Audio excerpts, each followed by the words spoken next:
Well, Kyle? Yes, Garrett.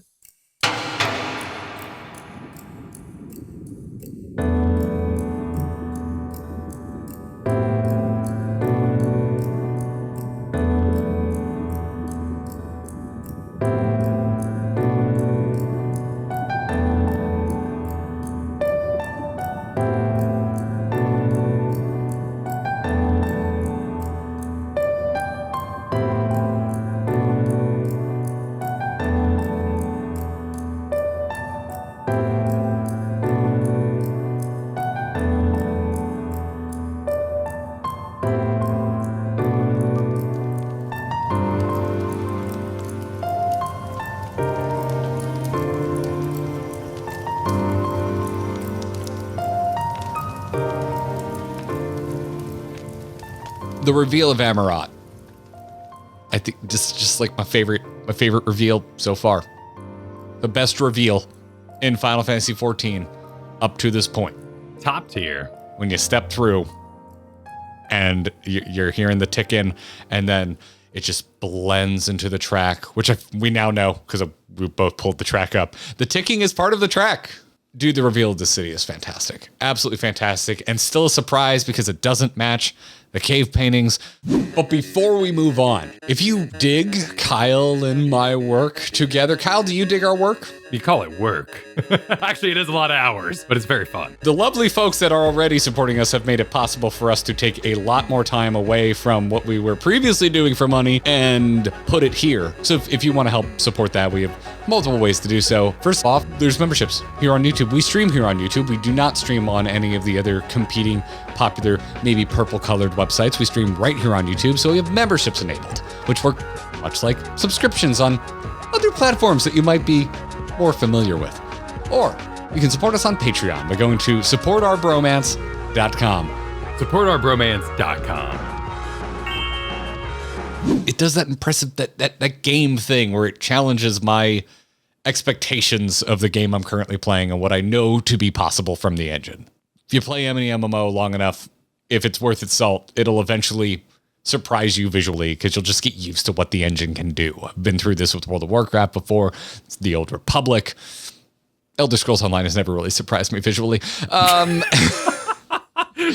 a dig in there. The scope of this city and the fact that now that we've unlocked flying down in the Tempest, the fact that it all exists in the same zone. I mean, dude, you remember one of my earliest critiques of this game, one of the main reasons I didn't stick with Final Fantasy XIV the first time I tried it was I just felt like it was just an exercise in watching load screens. And I was coming to it from World of Warcraft where I'm used to having just boundary-free, exploration of continents. I got over that. But I didn't know you could have zones this freaking big in this game. If I was a businessman, I would have strung this out. This was too good. This was too good to be in the primary expansion. I'm impressed. I'm just happy we were willing to go here. We were willing to give these answers. We were willing to deal with Emmett now rather than at the end of the expansion. God. And after so many months of subscribe, I mean, you buy the game, you buy 1 month sub, and then you could just leave. And you could have a wonderful time. An absolutely wonderful time. That would be a lot of content to get through in a month. But yes, you could do it. You could absolutely do it. I'm with you. I'm with you to like, and we'll I have a lot of conflicting emotions with what feels like being done with Emmett so soon. But let's keep the focus on Amaurot for just a second, all the way back when we were going up the ladder and Emmett mentions the name Amaurot for the first time. You can hear me go, Kyle, we're going there, right? And I think he went, what? I'm like, he named it Amaurot, the city of the Ascians. It has a name now, so we must be going there somehow, some way. I don't know how, but we must be going there. And what I didn't vocalize in that moment was in a future expansion. I bet, in my head, I'm like, I bet that's going to be Endwalker. Somehow we're going to end up on Amaurot. That'll be in the new, expansion zone or something. Amaurot is the moon is Amaurot. I don't know. My brain was like, that seems too large a concept to mention in a single sentence once and then actually take us there, this expansion, and also deal with it and kind of reach at least some semblance of a conclusion of a chapter end. But damn it, yeah, you're right. They did it. They did it, and I too am impressed. I don't really want to belabor the comparison of this to my other MMO experiences, but I do want to compare it to my other MMO experiences just in the quality. It's just MMO cities. You know, I love them. It's kind of expected at this point. You start playing an MMO, you expect there's going to be big, elaborate capitals of some sort. Cities and MMOs, it's a trope. And this is gotta be one of the absolute coolest cities I've ever seen. And I'm like annoyed because I feel like I'm like a paint by numbers complimenter now of Final Fantasy XIV, but god damn, Shadowbringers stuck the landing of 5.0. Well, that's because you have to put it into words. That's the problem here. Like I'm having this is my experience now. Like I'm having just jazzed. You're vibing, you're vibrating after this ending. They bring back stuff from the damn login opener after you make your character for the first time. Shadowbringers is badass. That ending was phenomenal. Absolutely stupid phenomenal. And now we're going to go section by section, like break down why it was phenomenal. But all these words, they're useless. They're useless words. Because the raw emotion of it can't convey the joy. And then you take that same conversation, you place like spoilers on top of it, like, and then you can't tell other people who may one day play the game. Yeah, that's why people act this way. That's why we all struggle to put it into verbiage. You don't want to give away the goose. And if you did, it wouldn't have the same impact. I mean, I really felt like I finished a good book getting through Shadowbringers. It was over, and I'm just like vibrating alone. And you just have a feeling of I need to talk to like anyone about what I just experienced because I just went on this journey.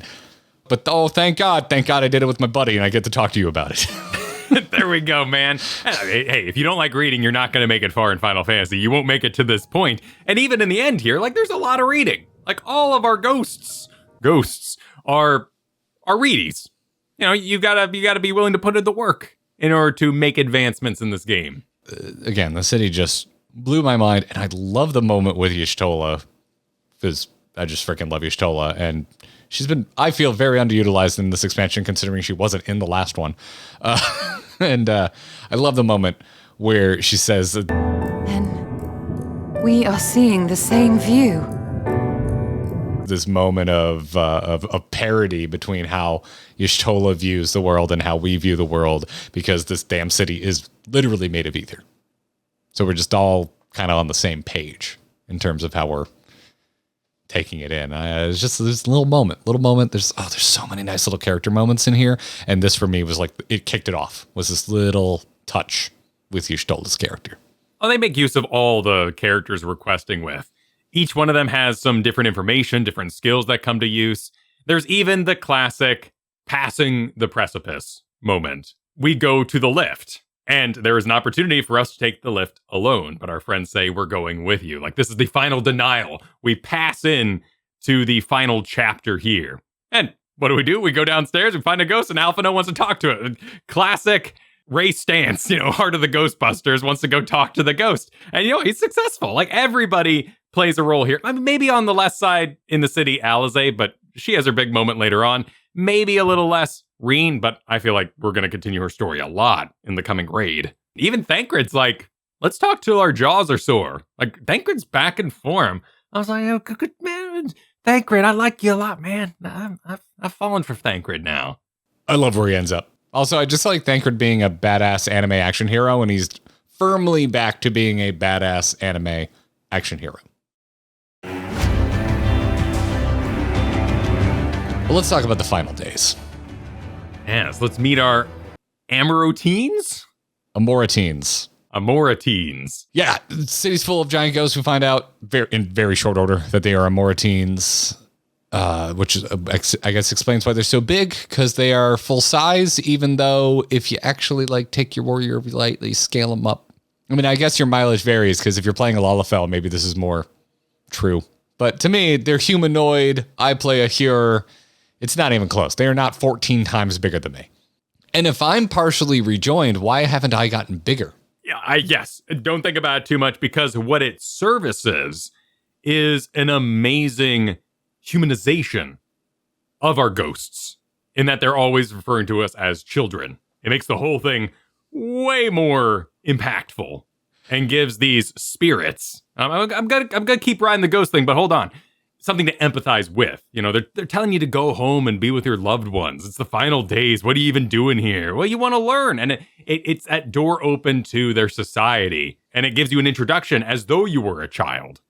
So it works. The chairs are big.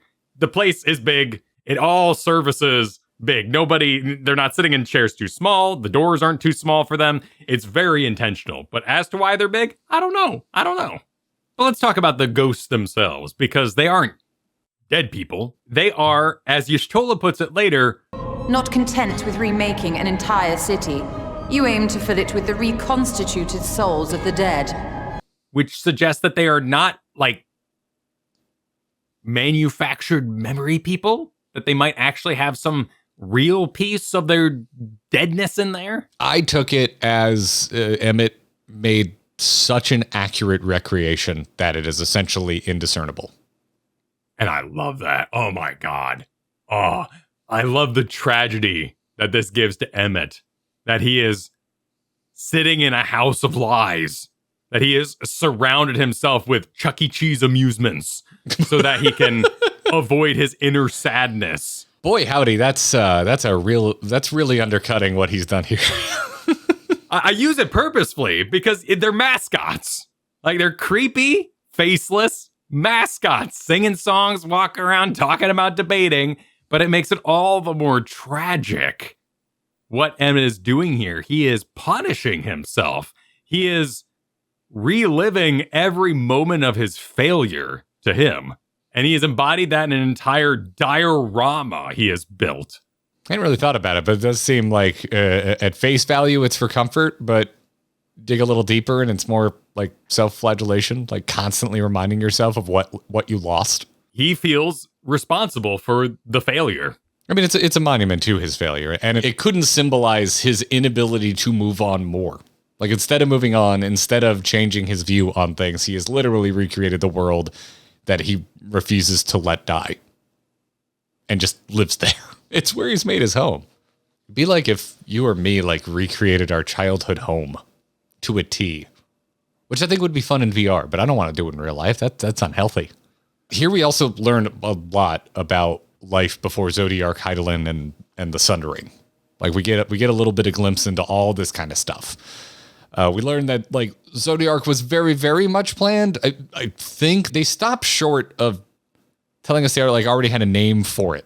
And if it's like the primal, the champion of the planet, and we kind of refer to our current planet as Hydaelyn, even though we refer to it the source, and I find that all confusing, was the original pre-sundered star called Zodiark? Did they call their world Zodiark?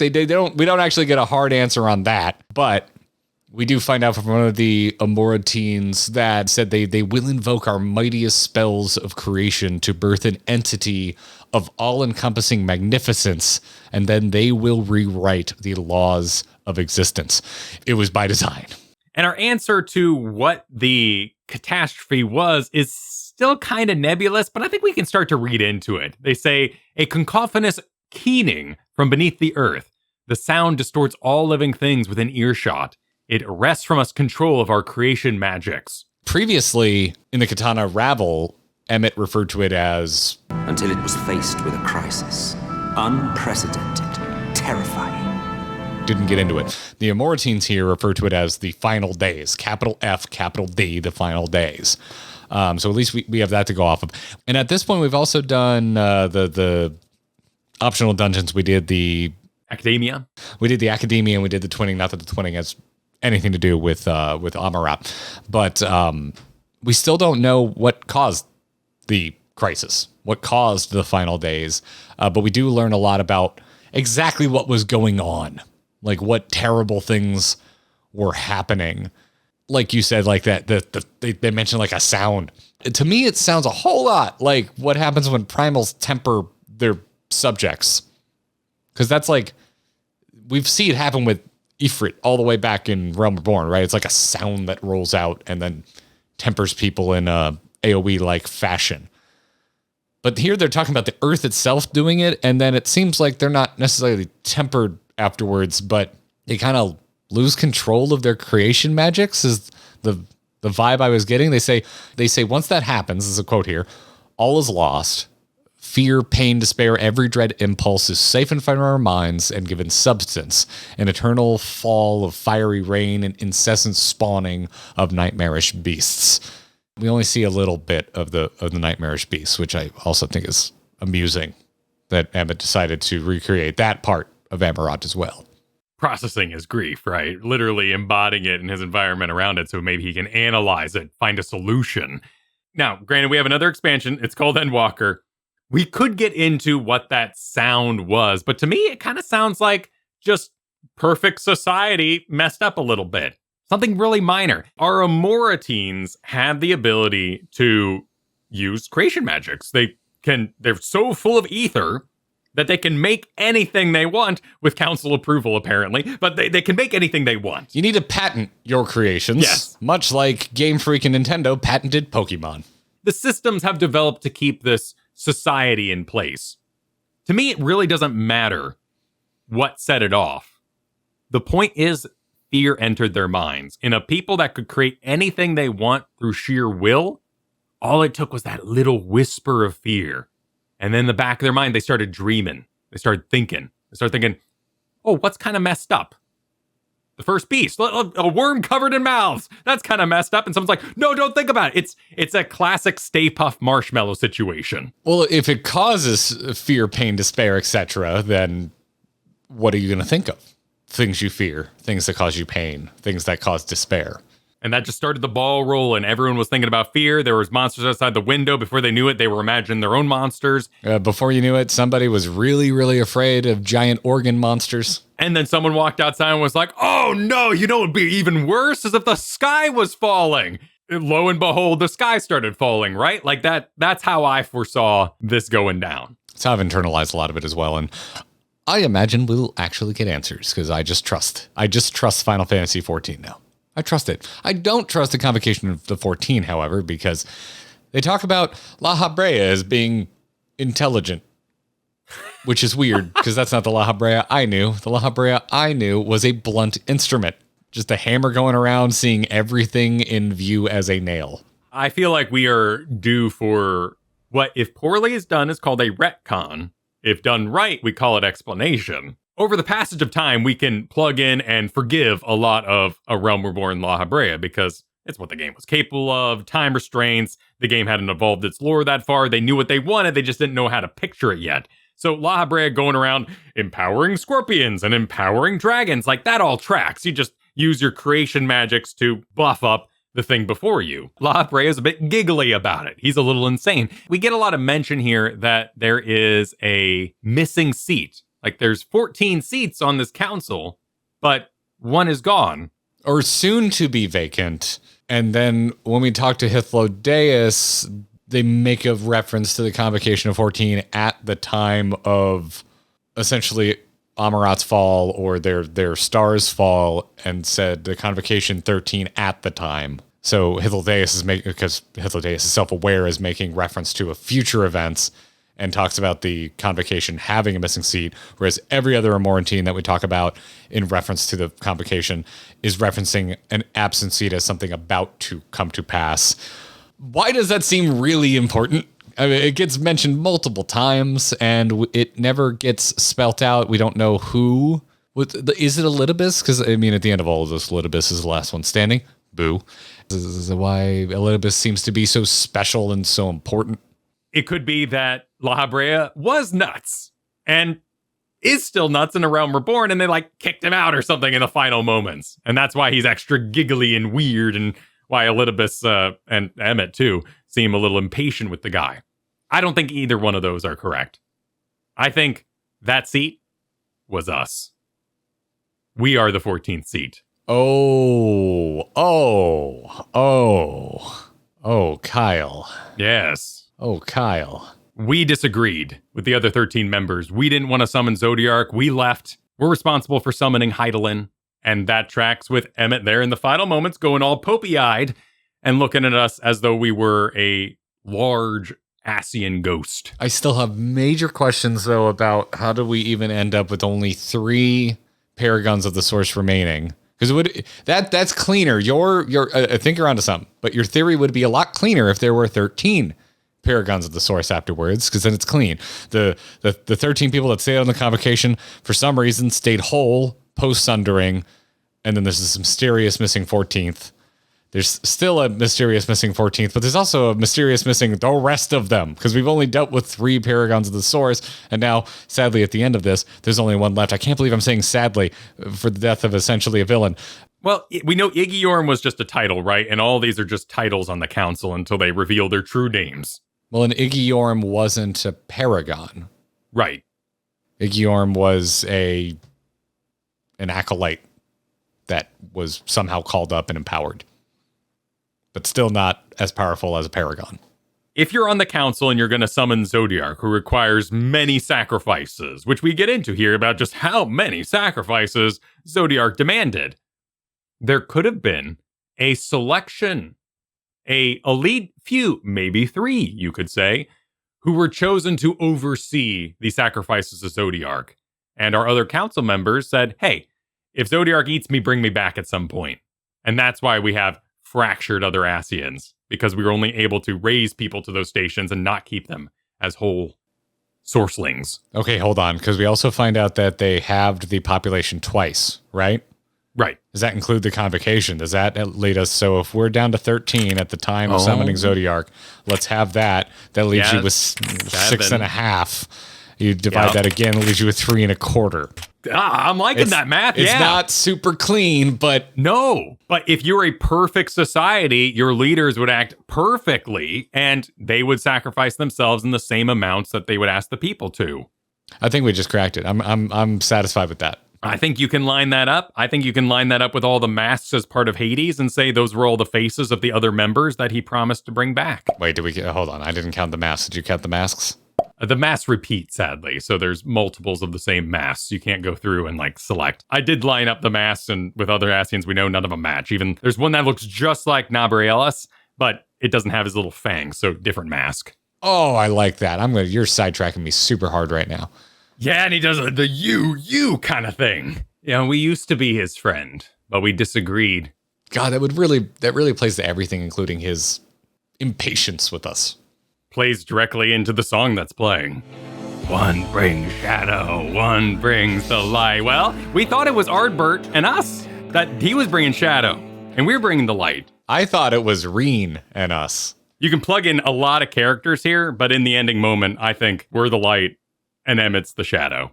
So they spell it out. They literally spell it out at the end of all of this. But your pet theory that we are a part of the 14th member, that there was 13 because one rejected this entire plan, makes even more sense, because then by a long roundabout extension, not only did we bring the light, we brought Hyland to begin with. We brought the light in this battle of us v. Emmett, but our fully formed Ascian selves brought the light in the past.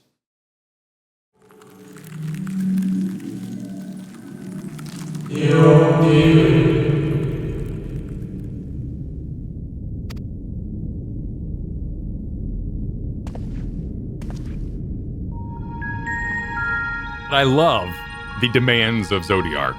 I love that he kept asking and asking for souls and power in order to do the bidding of which he was summoned to do. This is the bad guy we haven't even met yet, and they're just escalating him up and up and up, and I'm loving it. In our exploration of the city, we also learned that creation magics are very taxing, of course. You need to have a lot of ether in yourself. Well, I already knew this as someone who's done the summoner quests. Well, and they go into a cute little nod. Now, maybe you can say I already knew this, but a cute nod that when Ascians teach non-Ascians who aren't filled with ether how to do creation magics, that's how you get primals. That's how you show up. You say, hey, you're going to need some spare crystals. You're going to need dead bodies. You're going to need whatever you can do to pull off creation magics here. All that is required is a clear concept upon which to focus one's will. That gets into Hythlodaeus, who was made without a clear mind, who a little thought snuck in. I love Hythlodaeus, and I'm curious how this lands for you, because I don't think this has ever come up in a video. This is solely meta knowledge from our friendship in real life. I love this stuff, and I know you can't stand this trope, which is the self-aware creation. It's about how they approached it, and I love it. In particular, we are about to have a full-blown light fit. Like, we are about to transform. This is getting a little stressful. The bureaucracy is getting to us. We take a seat in a big, big chair. Which is adorable and hilarious and made me laugh. In that moment, Bro Hodeus comes in. Totally cool. He, like, calms us down, starts talking to us one-on-one, is aware of what's happening around them. This is the first time that I felt like when we were being talked to like a child by the Amaurotines, that it was actually having the proper effect of calming us like an adult that knows how to speak to children. I love the glitch in the Matrix that is Hythlodeus, who's just completely aware of the fact that they are a recreation and still, for some reason, also has full knowledge of future events. But I love how simply it's teed up. Like you said, the being just a stray thought. Like saying a stray thought would have been enough. Like Emmett thinking to himself, Hythlodeus would realize the truth, and it's just made manifest. Just poof. It goes down that road of, you want to say like humanizing Emmett. You know, he's a monster, so adding depth to him. He had a friend. This was his buddy, his friend. How could he not create his friend again and not have just a little pang of something, a little touch of awareness of what was lost there? He clearly has love for his lost brethren. So why not have a more personal touch as well? I think this is really effective.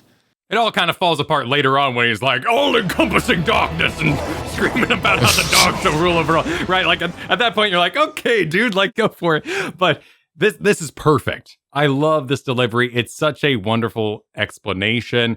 To me, it maybe plays a little bit of that, like, are we all real robot bit?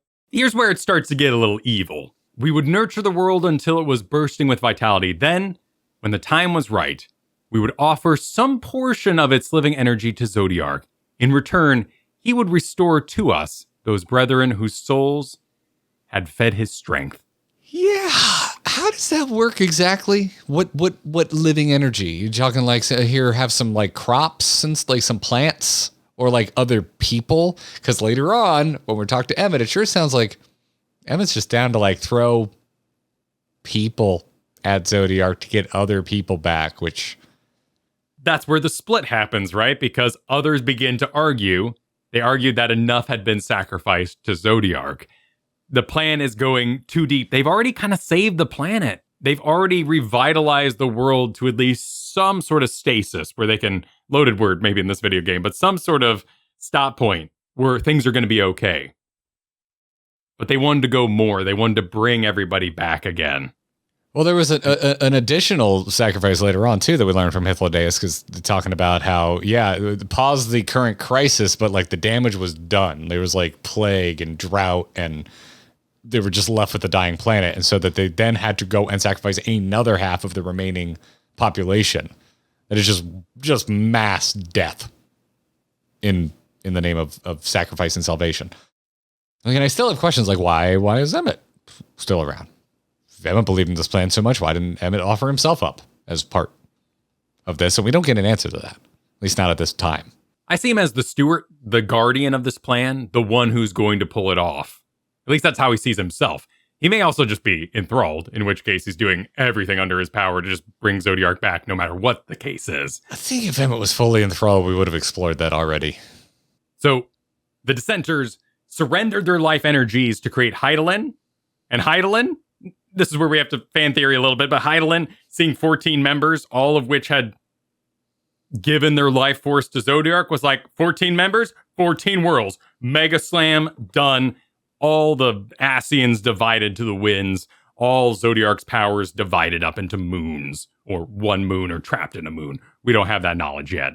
We know Zodiark's been broken apart. A moon bound still is a moon, and as far as we know, there's only one moon. But taking his like 14 major domos and dividing them up across the worlds or splitting them into pieces would still be a pretty good call. Like, clearly Hydaelyn walked in the room, saw 14 members and said, "You don't say," and got 14 reflections out of it, or 13 reflections in one source, right? She played into this in some regard. Or the game's numbered 14, and we just thought it would be poetic. It's just cute. To play with that number. Why not? Another beautiful scene here as we pan over to Emmett Selk walking the streets, the champion of Zodiark. And though he may carry himself with a certain glib ease, Emmett Selk is not a man to bear his burden lightly. In fact, I imagine they have only grown heavier with every passing century. 'Tis a terrible weight he has chosen to carry. And that's why I'm saying he's the leader. Zodiark's number one. And yet Elidibus gets the fancy white robe and is still the one left standing. Now you bring up the white robe. That does kind of sound like he was the Heidelin one, but Elidibus is a mystery. Elidibus is a mystery. Which is a big old mystery box in the shape of a person. But it doesn't stop there. No, Hithbro ain't done yet. Just spells it out for us that Ardbert is our mirror reflection and that we were one before the Sundering. So Ardbert, us, and 12 other Derplanders were one Amaurot at one point. Yes, because we've already been 7 times rejoined, which means we have 8 14ths. Yeah, you count ourselves as well, which we made the... Gotta change your math on the joke, but you can't change a YouTube video, so it. It lives. Yep, it lives on. But yes, now we have another piece of that. Yes. I thought this was expertly done. It can be very cheeseball. It is wonderfully executed with your whole journey, and certainly for us, like just not liking the guy Ardbert.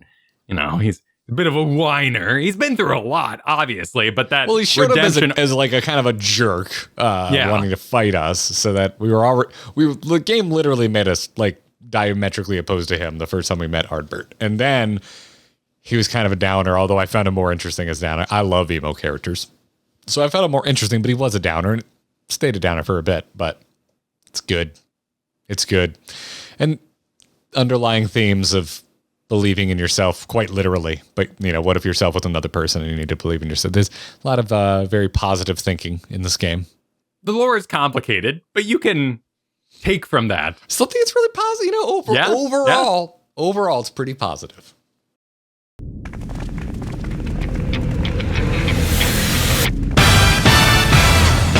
You want to talk about Shadowbringers?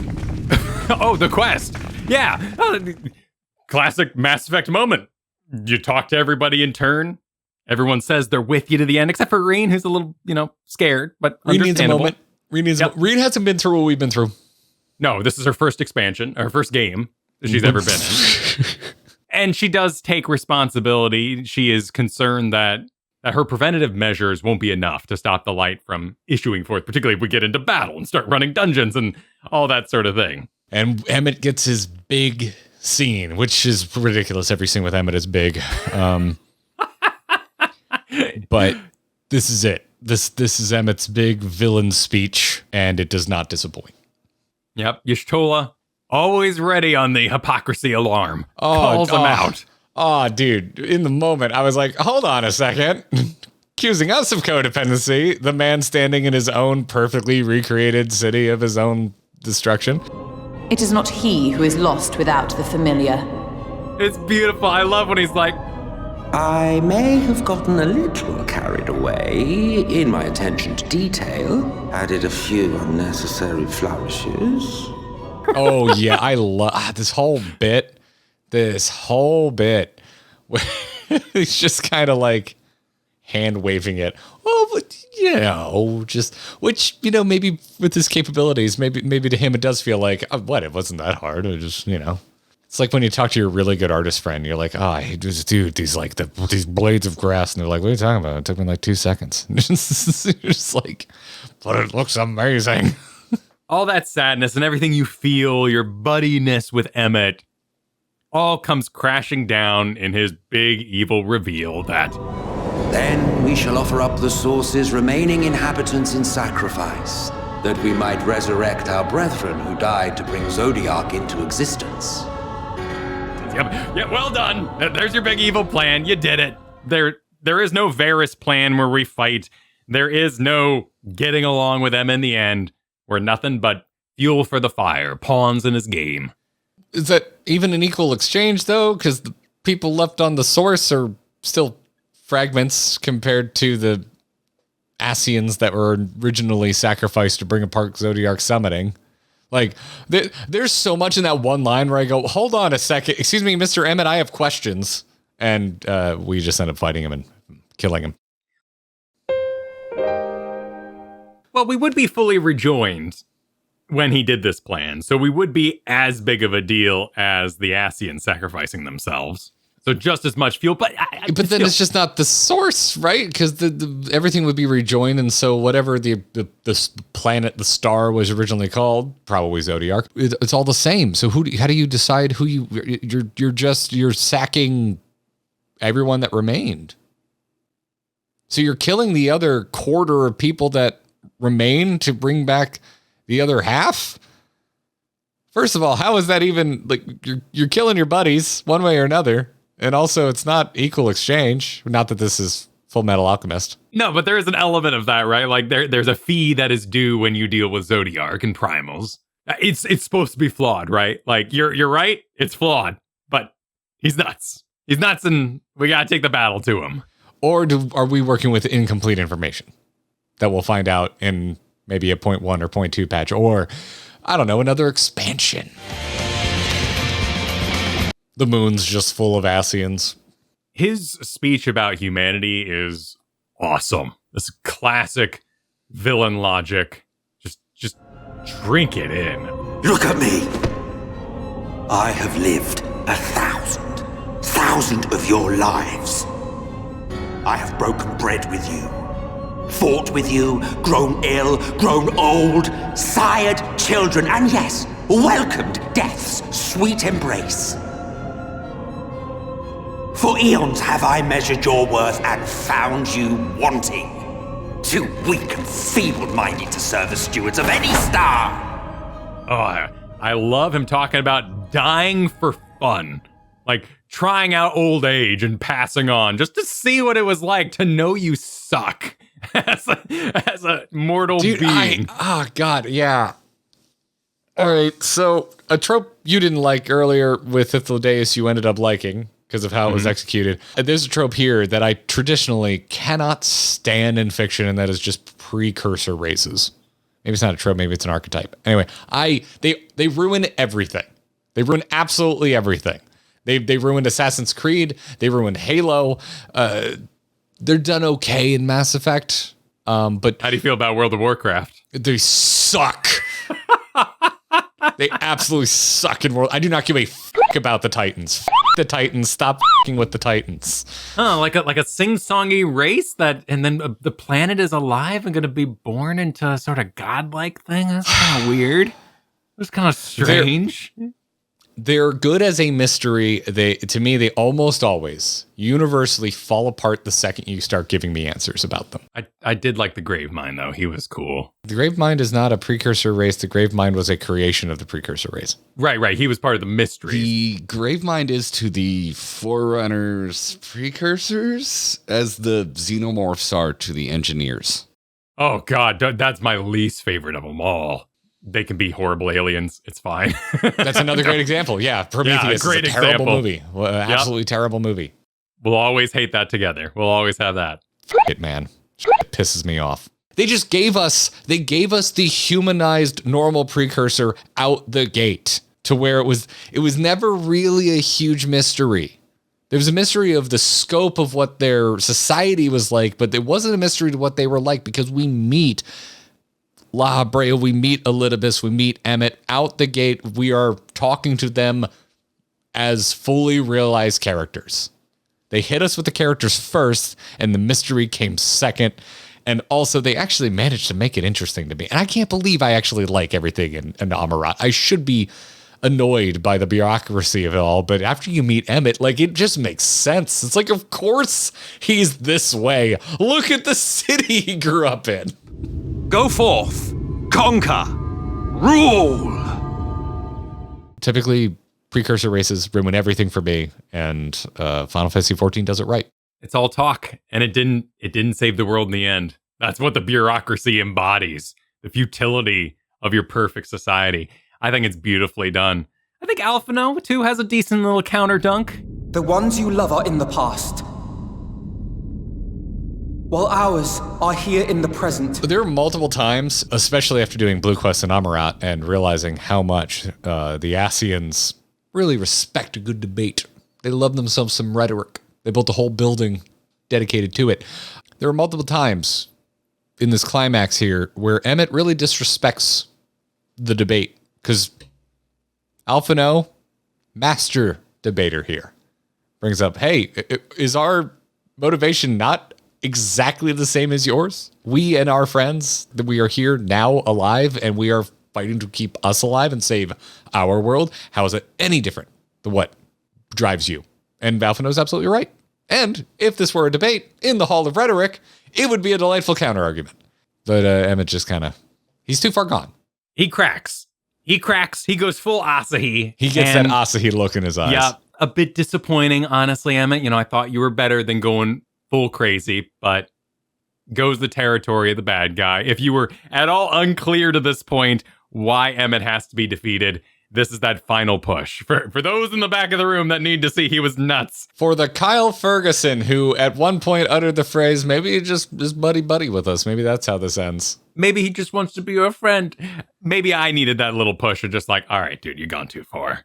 I like it too, because at the end, he comes back down off of it. Like, there's so many wonderful strokes of humanizing Emmett. Because so the fact that when we get to the end and he's about to die, he's calm, almost at peace, I would say. It makes this scene just seem like he just got angry. Just had a moment of fury. Although clearly he's still planning terrible things and has been planning terrible things the entire time. That's its own thing. But his facade cracking and actually letting us have it with all his rage, it's kind of just a being that powerful just having a bad day. The villain still holds up. Like, Alphino exposed the hypocrisy of his plan. That pissed anybody off, particularly someone who's worked as hard as Emmett after centuries and centuries and tried all the different methods he's tried. He's pissed. And Emmett goes, you need to see my PowerPoint, but it's a whole dungeon. He invites us into his memories. This was beautiful. Another great reveal. I think I still like Amaurot as a whole better. And I'm splitting hairs, but this is another great reveal. And I'm going to harken back to the stream here because I think I even went on this rant on the stream, which is, do you know how hard it is to make anyone give a about fire? Fire is like the most overused, let's make something dramatic. It's like Michael Scott in The Office, just in improv class, always pulling a gun. Boom! Detective Michael Scott! Because he believes there's nothing more exciting.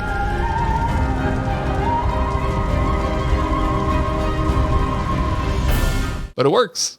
I spent the last hour at the most exciting DMV I've ever experienced. But it was a vibe. It was chill. Yeah. I was exploring and having an emotional journey. And now we're going to open the gates to an actual apocalypse. And it's literally, here's a door, here's a threshold inviting you to the end, to bear witness to the end. And God, does it land. It does. The fire doesn't look that great, though. And I think that's the crux of the spoiler conversation. I thought it looked good for the engine. Oh, yeah, of course. It looked great for the engine. Like, take this picture and show it to your friends and say, this is the reason why you need to play Shadowbringers. Some crazy guy in a coat with a big fire. Golden door. Dude in a room. Yeah, dude in a room. The amount of weight you bring to it. It doesn't matter what the graphics look like at this point.